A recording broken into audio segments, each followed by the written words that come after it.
The Book of Esther. Chapter 5. Now it came to pass on the third day that Esther put on her royal apparel, and stood in the inner court of the king's house, over against the king's house. And the king sat upon the royal throne in the royal house, over against the gate of the house. And it was so, when the king saw Esther the queen standing in the court, that she obtained favour in his sight. And the king held out to Esther the golden sceptre that was in his hand. So Esther drew near, and touched the top of the sceptre. Then said the king unto her, What wilt thou, Queen Esther?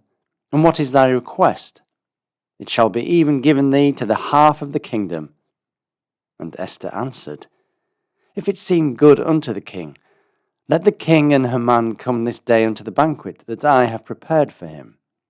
Then the king said, Cause Haman to make haste, that he may do as Esther hath said. So the king and Haman came to the banquet that Esther had prepared. And the king said unto Esther at the banquet of wine, What is thy petition? And it shall be granted thee. And what is thy request? Even to the half of the kingdom it shall be performed.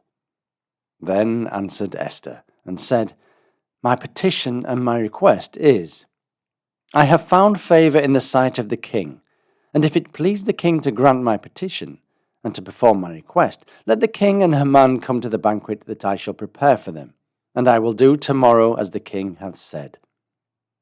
Then went Haman forth that day, joyful, and with a glad heart. But when Haman saw Mordecai in the king's gate, that he stood not up, nor moved for him, he was full of indignation against Mordecai. Nevertheless, Haman refrained himself, and when he came home, he sent and called for his friends and Zeresh his wife.